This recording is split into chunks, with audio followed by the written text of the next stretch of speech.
Sud FM. Il est 12h. 12h dans le studio, même heure si vous êtes dans les locaux du ministère de la Santé et de l'Action sociale. À la une de ce journal, c'est l'inquiétude du moment au Sénégal. Le bilan de l'épidémie de coronavirus s'alourdit à 15 morts. Un nouveau cas de décès a été annoncé. Il s'agit d'une femme âgée de 37 ans, porteuse d'une maladie chronique. 2 morts en l'espace de 24 heures. La situation devient préoccupante. Le virus continue à se répandre. Donc avec 1634 cas diagnostiqués positifs, 83 nouvelles contaminations déclarées ce samedi, dont 14 issues de la transmission communautaire. Les précisions du directeur de cabinet du ministère de la Santé et de l'Action sociale, Dr Aloyse Waly Diouf, a écouté dans ce journal. À Sédhiou, 5 nouveaux cas sont déclarés. Le bilan grimpe à 84 contaminations. Touba continue d'enregistrer des cas communautaires et sans surprise, mesdames et messieurs, le Covid-19 continue de faire trembler l'économie et comment l'artisanat frappé de plein fouet à Mékhé. C'est l'inquiétude totale. Les secteurs meurent, les acheteurs se font rares. À cela s'ajoute la concurrence chinoise. Le maire, vous l'entendrez dans le reportage de Babacar Sow, lance l'alerte. Dans le Saloum, des familles sont plongées dans une précarité totale et sans précédent à cause de la fermeture des loumans. Les activités sont au ralenti. L'appui de l'État tant attendu tarde à venir. Sur l'international, en Afrique du Sud, le pays le plus touché d'Afrique par la pandémie assouplit son confinement. La France prolonge son état d'urgence. La revue de presse de Rapsel Manouane va compléter cette édition d'information mise en onde aujourd'hui par Salwat. Les détails, c'est après ceci.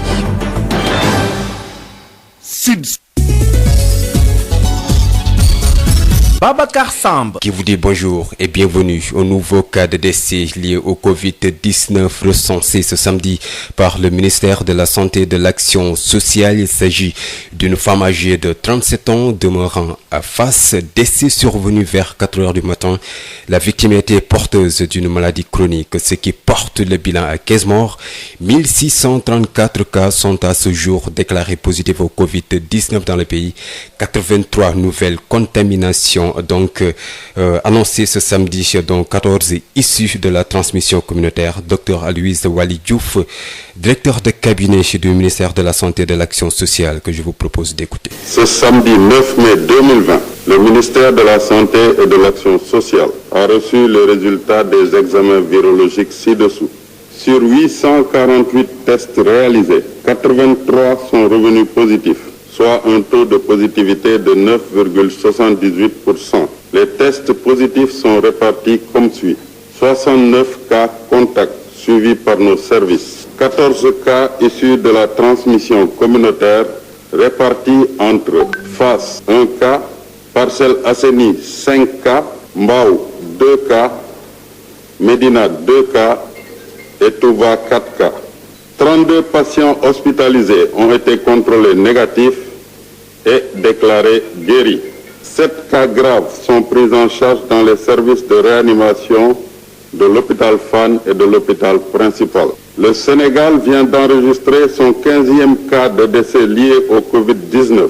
Il s'agit d'une femme âgée de 37 ans demeurant à Fass. Elle est décédée ce samedi 9 mai 2020 à 4 heures du matin au centre Kouemo de l'hôpital Fann. La victime était également porteuse d'une maladie chronique. Le ministère de la Santé et de l'Action sociale présente ses condoléances à la famille attristée. À ce jour donc, 1634 cas ont été déclarés positifs, dont 643 guéris, 15 décédés, 1 évacué et donc 975 sous traitement. Le ministère de la Santé et de l'Action sociale exhorte les populations au respect strict des mesures de prévention collective et individuelle. À l'instant, les précisions du directeur de cabinet du ministre de la Santé et de l'Action sociale, Dr Aloyse Waly Diouf.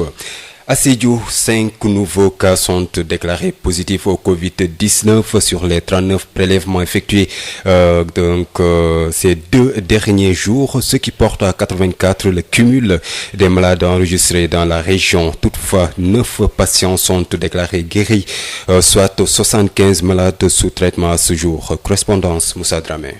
Sur les 34 prélèvements effectués le jeudi 7 mai et les 8 effectués hier vendredi, 5 sont revenus positifs, ce qui porte à 84 le nombre de patients atteints de Covid-19 dans la région de Sédhiou. À ce jour, la région compte 9 guérisons sur le cumul des 84 malades, a-t-on appris de sources hospitalières. À ce jour donc, 75 patients sont sous traitement et leur état de santé est jugé stable. Le foyer de contamination reste jusqu'ici circonscrit dans le village de Mankonamba, à l'exception du cas dit importé venant du Mali et habitant le village de Toubacouta, toujours sur l'axe Sédhiou-Kolda. A rappeler que les prestataires du poste de santé de Oudoukar, de la maternité du centre de santé de Morikunda et celle de l'hôpital de Sédhiou sont mis en quarantaine suite à l'admission en urgence à leur service d'une dame en couche venant de Mankonamba, déclarée par la suite positive au Covid-19. Pour l'essentiel, les mesures barrières sont respectées dans la région de Sédhiou et les contrôles renforcés au niveau des différents points d'entrée de la ville comme dans la plupart des communes de la région. Toutefois, des appels sont régulièrement faits en faveur du respect scrupuleux des règles d'hygiène, du couvre-feu, de la distanciation sociale, du port des masques et du lavage systématique des mains, entre autres. Moussa Dramé, Sédhiou, Sud FM. Moussa Dramé, Touba continue d'enregistrer des cas communautaires. 4 sont notés ce jour. Le respect des mesures barrières n'est pas général. Beaucoup font montre de négligence. Tout ici. L'attitude des populations de Touba était bien appréciée par les autorités médicales. Le port de masque était bien respecté dans les différents lieux publics de Touba, ce qui semblait donner des résultats satisfaisants. Mais depuis près d'une semaine, le constat est le même dans les marchés où l'on note les plus grands rassemblements durant plusieurs heures. Le port de masque est négligé. Les rares personnes qui ont par devers elles cet outil de protection ne le portent pas comme indiqué. Certains n'hésitent pas à dire qu'ils le mettent lorsqu'ils aperçoivent un agent de sécurité. Et malgré les mesures prises, les déplacements se poursuivent à bord de moyens de transport non adaptés.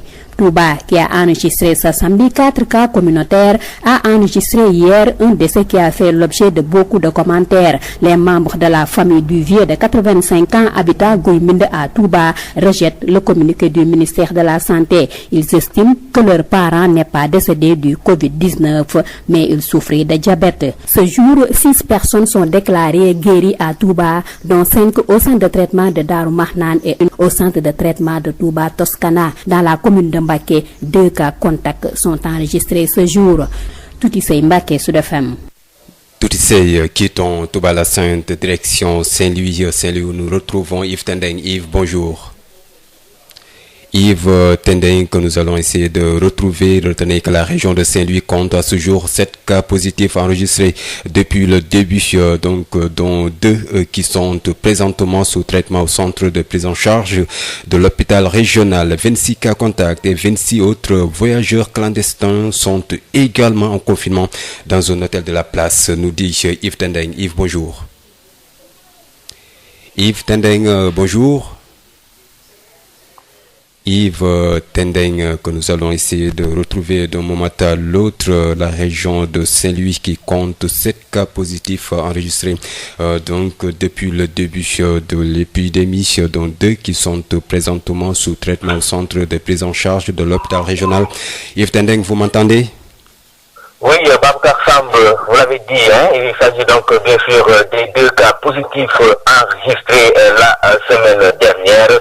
L'un étant donc le marieur qui a été testé positif le jeudi 30 avril dernier, mais également son fils à qui donc il a contaminé, donc qui se trouve être donc également testé positif 2 jours après. À ce jour, donc la région de Saint-Louis a eu à enregistrer 7 cas positifs, dont 5 qui sont guéris.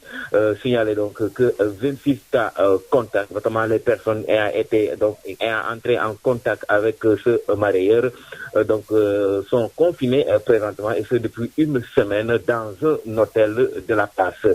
Il se trouve également que ces 26 confinés sont donc également dans cet hôtel avec 26 autres personnes qui sont des voyageurs clandestins. Donc 2 tests sont revenus, 2 tests de prélèvement sont revenus négatifs ces derniers jours, mais également il y a 7 personnes qui pourraient sortir d'un moment à l'autre de ce confinement car ayant testé négatif. On peut dire également que présentement il y a une tournée, donc une délégation du médecin-chef de la région médicale de Saint-Louis qui s'effectue au niveau des différents districts de la région. Donc le médecin-chef, le docteur Seynabou Ndiaye avec son équipe qui est allé rendre visite l'équipe des différents districts sanitaires de la région.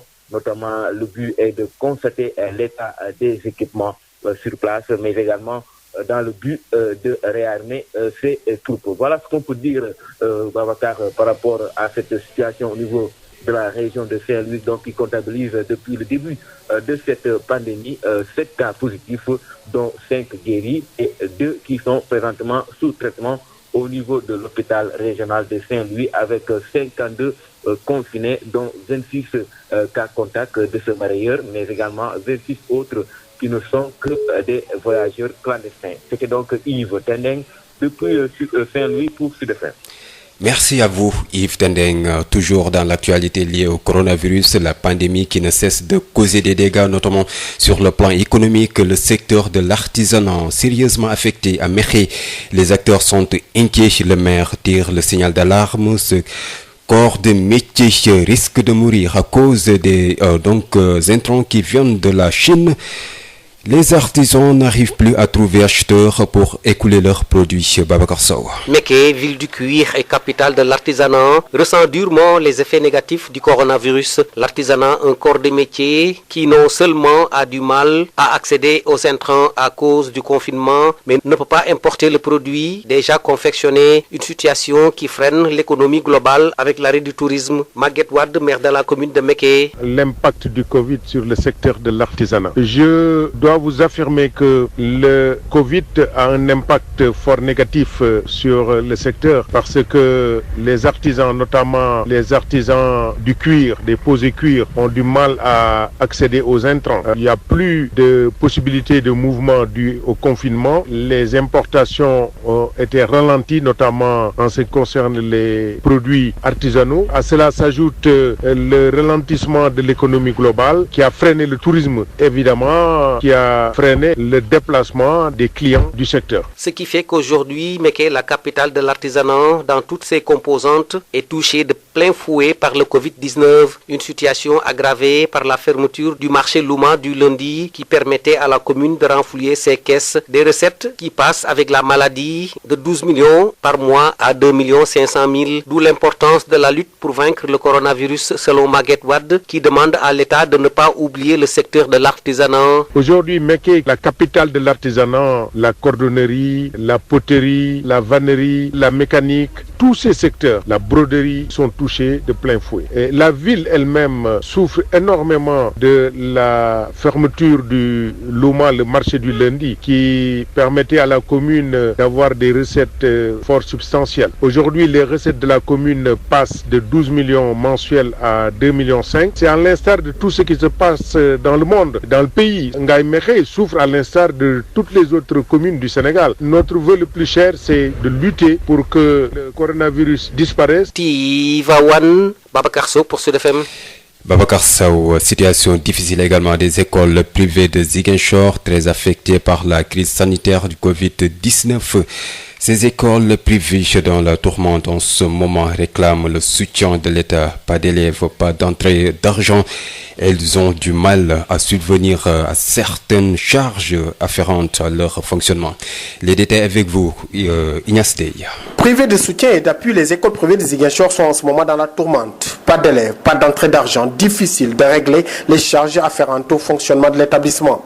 Gorgui Seydi, responsable de l'EDS, une école privée de Ziguinchor, diagnostique la situation difficile de l'école privée. Aujourd'hui, l'école est en train de souffrir parce que tous les rentrées que nous avions en ce moment-là, vraiment, c'est à partir du mois de mars, avril, mai. Et vous voyez que l'école a fermé ses portes, les élèves sont partis et aujourd'hui nous sommes là, confrontés à plusieurs problèmes, parce que c'est pas parce que l'école a fermé que l'administration ne sera pas payée, c'est pas parce que l'école a fermé que les professeurs avec lesquels nous travaillons, qui ne sont pas du public, doivent être lancés à la porte. Donc ce sont des charges aujourd'hui qui incombent dans le bon fonctionnement de l'établissement. Aujourd'hui, ces écoles privées sont dans une galère et les fonds alloués aux impactés du Covid-19 résonnent juste comme une symphonie. Ils n'ont pas encore vu la couleur de l'argent. Quand nous avions entendu le discours du président, affectant 1000 milliards particulièrement pour venir en aide aux impactés, nous avions un peu pensé que nous également, en tant qu'école privée autorisée, parce que j'ai entendu dire des gens dire que ce sont uniquement les écoles privées reconnues, mais l'école privée également autorisée ne se voit pas jusque-là dans ces 1000 milliards. Des écoles privées de Ziguinchor sérieusement affectées par la crise sanitaire du Covid-19. Difficile de régler les factures d'eau, d'électricité et les salaires des enseignants. Je dis c'est des problèmes encore. C'est des problèmes encore parce que l'électricité doit être payée. L'eau également qui est consommée doit être payée. Les enseignants doivent être payés. Mais il y a beaucoup d'écoles aujourd'hui qui sont en train de louer des bâtiments et les logeurs ne vont pas attendre. Ils vont réclamer leur argent. Qu'est-ce que l'État doit plus particulièrement faire à propos de cette école? Une interrogation sur fond de cri de cœur pour ces écoles privées de Ziguinchor qui souffrent. L'école privée est en train de souffrir. Bien avant cette crise, c'est la souffrance. Mais cette crise est venue accentuer, multiplier par, je dirais, même fois 100 les problèmes auxquels nous sommes confrontés. Ziguinchor, Ignace Dey, Sud FM. Ignace Dey, dans le Saloum, la fermeture des Louma plonge certaines familles dans une précarité sans précédent, affaiblie et très vulnérable. Les ménages attendent avec impatience l'appui de l'État qui tarde à venir, mais des volontés volent à leur secours. Des denrées de première nécessité leur ont été distribuées, nous dit Aouchaoua. Le mois béni de Ramadan coïncide cette année avec un contexte particulier marqué par la pandémie du Covid-19. Dans le Saloum, les Loumas sont fermés et les activités économiques sont au ralenti. Plusieurs activités génératrices de revenus ayant cessé, certaines familles démunies sont plongées dans une précarité sans précédent et attendent avec impatience l'aide de l'État. C'est pourquoi l'ambassadeur itinérant Modou Ndiaye Rahma vole au secours des populations les plus démunies. Avec 90 tonnes de sucre, 200 tonnes de riz et 2000 cartons d'huile pour les soulager. Un geste apprécié par le gouverneur de la région de Kaolack, Alioune Badara Mbengue. C'est un acte de haute portée patriotique venant d'un fils de la région. Ce qui connaît Mamadou Ndiaye Rahma, c'est que c'est quelqu'un de généreux, c'est quelqu'un qui aime partager. Il vient de le prouver à ces moments extrêmement difficiles. Il n'en est pas à son premier geste. Je crois que ce geste-là traduit encore une fois, si besoin en était encore, combien l'homme est déterminé à secourir ses semblables, à secourir ses concitoyens de toute la région de Kaolack. Ainsi, les populations démunies vont pousser un ouf de soulagement en attendant la distribution des vivres promis par l'État du Sénégal. Kaolack pour Sud FM, Awa Thiaw. Un cocher, un masque, c'est l'initiative lancée par l'Association sénégalaise pour la protection des animaux et de l'environnement basée à Thiès. Les professionnels du secteur hippomobile misent sur la prévention pour se protéger du Covid-19. Thiès, Babacar Daoua. À Thiès, l'Association sénégalaise pour la protection des animaux et de l'environnement, ASPA, mise sur la sensibilisation et la prévention. C'est pour mieux protéger les cochers, d'où l'initiative Un cocher, un masque. Mohamedou Bassirou Anne est le chargé de communication de l'ASPA. Le contexte actuel est la propagation du Covid-19 au sein de notre communauté. ASPA s'est dit pourquoi pas doter de masques à nos partenaires qui sont les cochers, qui sont exposés à longueur de journée. Parce que quiconque sait que dans le transport, ils se frottent à n'importe qui. Donc nous sommes dit, nous allons les aider à se protéger contre cette maladie qui est extrêmement contagieuse en leur dotant de l'eau de 250 masques pour le moment. Parce que nous avons programmé un total de 1000 masques. Au-delà des mesures de restriction de la police, les professionnels du secteur hippomobile à Thiès se soucient d'abord de leur santé. L'accompagnement, ce n'est pas seulement de leur distribuer des masques et de leur tourner le dos. Nous nous sommes dit que donc, ils ont besoin de sensibilisation parce qu'il y en a qui ne savent pas toujours quelles sont les mesures de prévention. Donc on profite de cette occasion pour leur montrer comment se prévenir de cette pandémie. L'autre préoccupation des cochers de Thiès reste l'impact économique noté avec la fermeture des marchés de Thiès à 14h, jusqu'ici sans mesure d'accompagnement. Babacar Ndaw, Thiès Sud FM.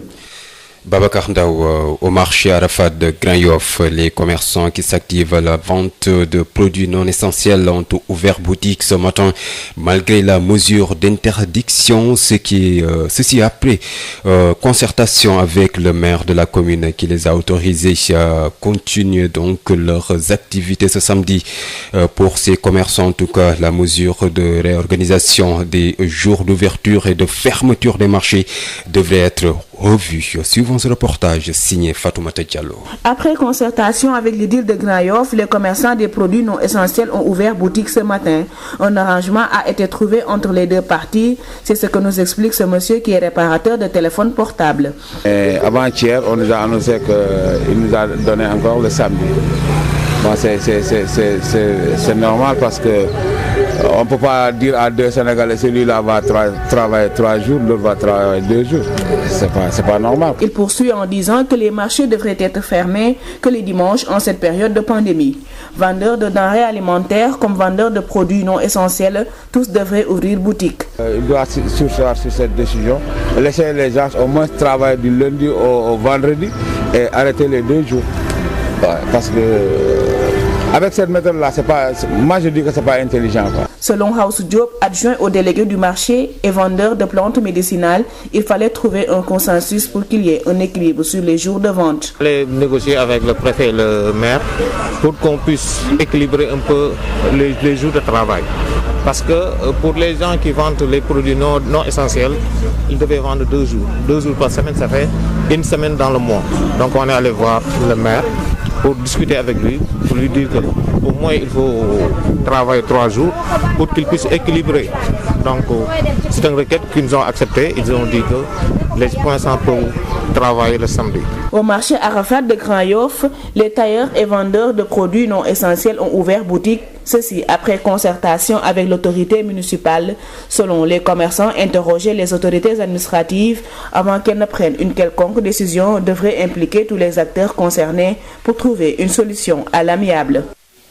Fatoumata Diallo depuis Grand-Yoff, il fait exactement 13h23 GMT plus 2. Si vous êtes en Afrique du Sud, vous pouvez nous écouter via www.sudfmsenradio.com. Sud International. En Afrique du Sud, pays le plus touché d'Afrique avec 8232 cas et 161 décès, l'épidémie de coronavirus est loin d'être terminée et met en garde de nombreux médecins en place depuis le 27 mars. Le strict confinement a été assoupli cette semaine, permettant à des centaines de milliers de personnes de reprendre le travail. En tout cas, les activités, les appels se multiplient pour demander une levée totale de ce confinement et éviter un effondrement de l'économie.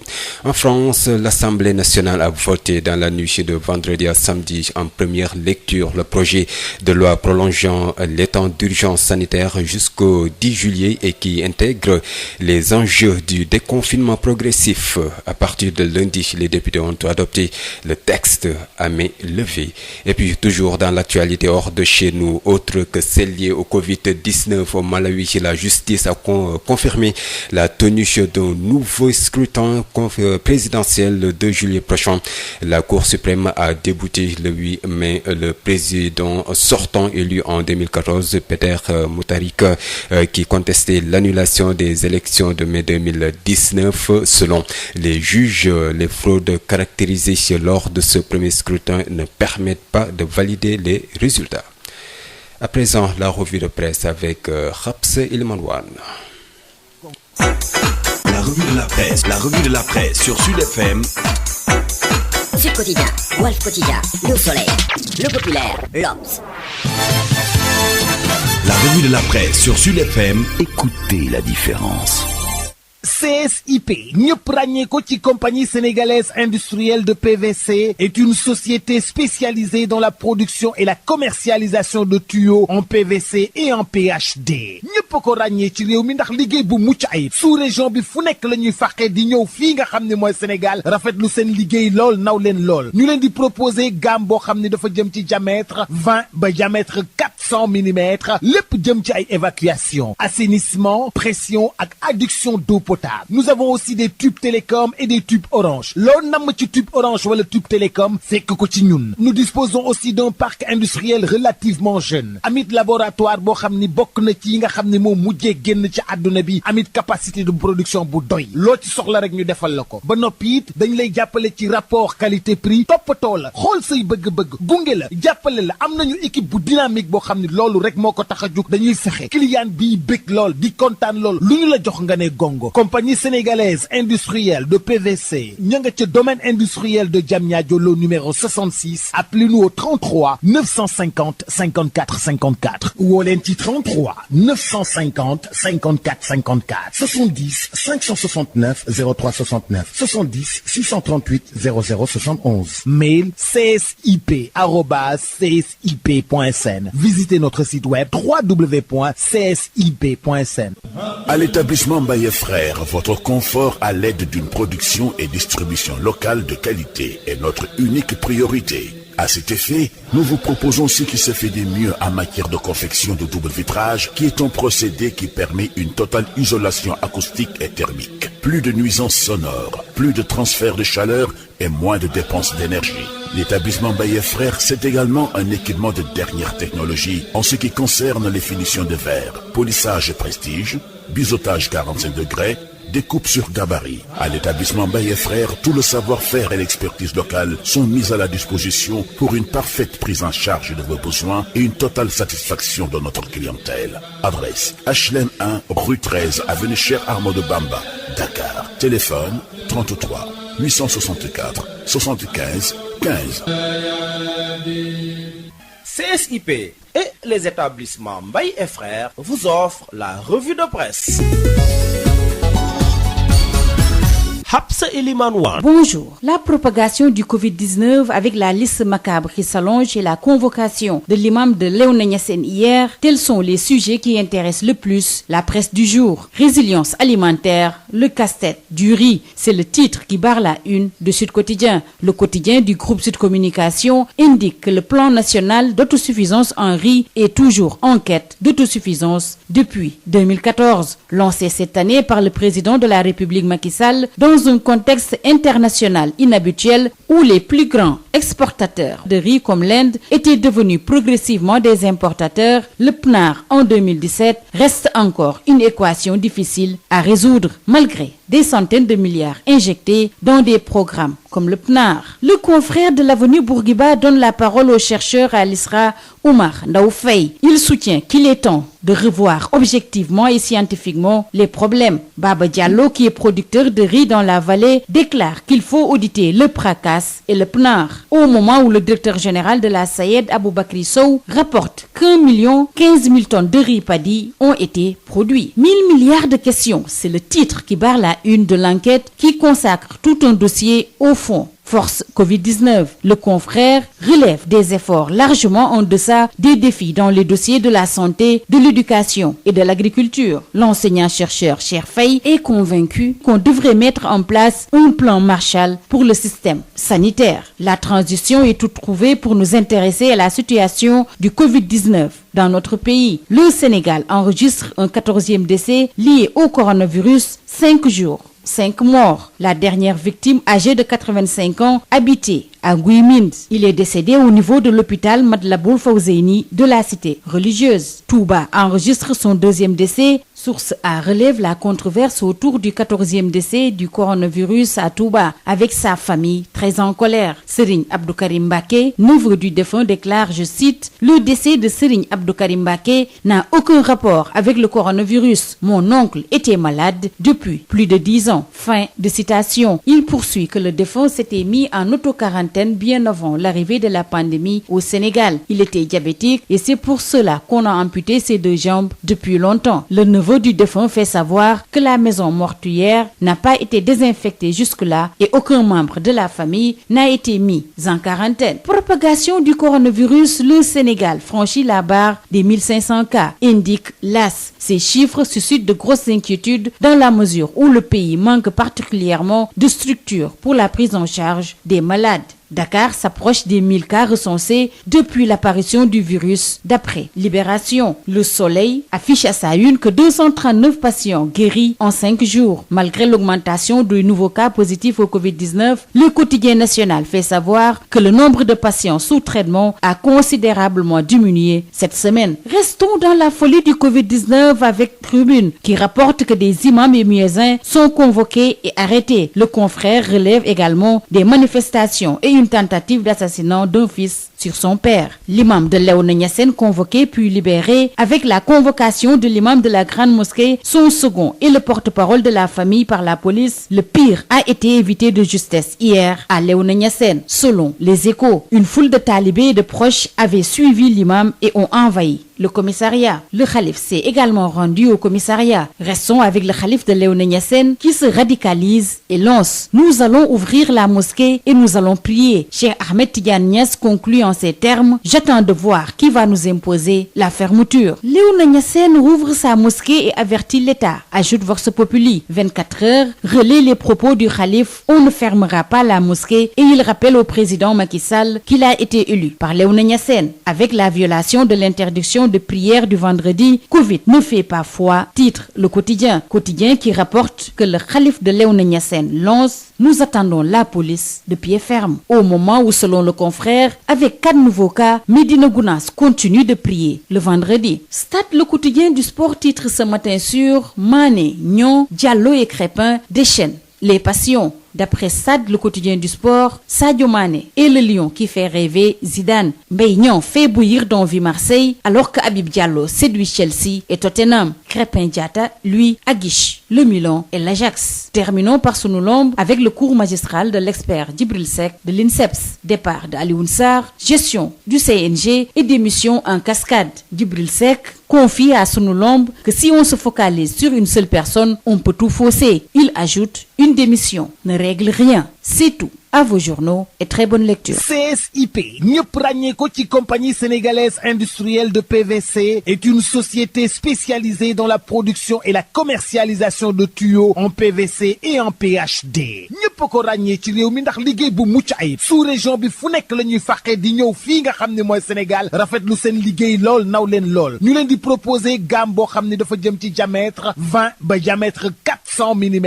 lépp jëm ci ay évacuation, assainissement, pression ak adduction d'eau potable. Nous avons aussi des tubes télécom et des tubes orange. Loo namm ci tube orange wala tube télécom fekk ko ci ñun. Nous disposons aussi d'un parc industriel relativement jeune. Amit laboratoire boo xam ni bokk na ci yi nga xam ne moo mujjee génn ci àdduna bi. Amit capacité de production bu doy. Loo ci soxla rek ñu defal la ko. Ba noppi it dañ lay jàppale ci rapport qualité prix. Toppatoo la xool say bëgg-bëgg gunge la jàppale la. Am nañu équipe bu dynamique boo xam ne loolu rek moo ko tax a jug. Dañuy fexe client bi bëgg lool di kontaan lool lu ñu la jox nga ne gongo. Compagnie sénégalaise industrielle de PVC ña nga ca domaine industriel de Diamniadio lo numéro 66. Appelez-nous au 33 950 54 54 ou au leen ci 33 950 54 54 70 569 03 69 70 638 00 71. Mail csip@csip.sn. Visitez notre site web www.csip.sn. À l'établissement Mbaye Frères, votre confort à l'aide d'une production et distribution locale de qualité est notre unique priorité. À cet effet, nous vous proposons ce qui se fait de mieux en matière de confection de double vitrage, qui est un procédé qui permet une totale isolation acoustique et thermique. Plus de nuisances sonores, plus de transfert de chaleur et moins de dépenses d'énergie. L'établissement Mbaye Frères, c'est également un équipement de dernière technologie en ce qui concerne les finitions de verre, polissage prestige, biseautage 45 degrés, découpe sur gabarit. À l'établissement Mbaye Frères, tout le savoir-faire et l'expertise locale sont mis à la disposition pour une parfaite prise en charge de vos besoins et une totale satisfaction de notre clientèle. Adresse HLM 1, rue 13, avenue Cheikh Ahmadou Bamba, Dakar. Téléphone 33 864 75 15. CSIP et les établissements Mbaye et Frères vous ont offert la revue de presse. Babacar Samb. C'est la fin de cette édition d'information. Tout de suite, le rappel des grandes lignes. C'est l'inquiétude du moment au Sénégal. Le bilan de l'épidémie de coronavirus s'alourdit à 15 morts. Un nouveau cas de décès a été annoncé ce samedi. Il s'agit d'une femme âgée de 37 ans, porteuse d'une maladie chronique. 2 morts en l'espace de 24 heures. La situation devient préoccupante. Le virus continue de se répandre avec 1634 cas diagnostiqués positifs. 83 nouvelles contaminations déclarées ce samedi, dont 14 issues de la transmission communautaire. Les précisions, c'était avec le directeur de cabinet du ministre de la Santé et de l'Action sociale, Dr Aloyse Waly Diouf. Et sans surprise, le Covid-19 continue de faire trembler l'économie. L'artisanat frappé de plein fouet à Mekhe, c'est l'inquiétude totale. Le secteur meurt, les acheteurs se font rares. À cela s'ajoute la concurrence chinoise. Le maire, vous l'avez entendu dans le reportage de Babacar Sow, lance l'alerte. Dans le Saloum, des familles sont plongées dans une précarité sans précédent à cause de la fermeture des Louma. Les activités sont au ralenti. Et puis l'appui de l'État tant attendu tarde à venir. Sur l'international, en Afrique du Sud, pays le plus touché d'Afrique par la pandémie, assouplit son confinement. La France prolonge l'état d'urgence. La revue de presse de Rapsel Manouane a mis un terme à cette édition d'information mise en onde aujourd'hui par Alsan Wad. Mais juste avant de vous quitter, je vous rappelle les gestes barrières pour se protéger du coronavirus. Lavez-vous régulièrement les mains avec du savon. Toussez ou éternuez dans votre coude. Utilisez un mouchoir jetable. Portez s'il vous plaît un masque. Respectez la distanciation physique. Évitez tout rassemblement, restez chez vous autant que possible, à l'écoute bien sûr de Sud FM Radio pour vous informer. À partir de 13h, vous aurez Adam Manchon pour le journal Wolof. D'ici là, portez-vous bien.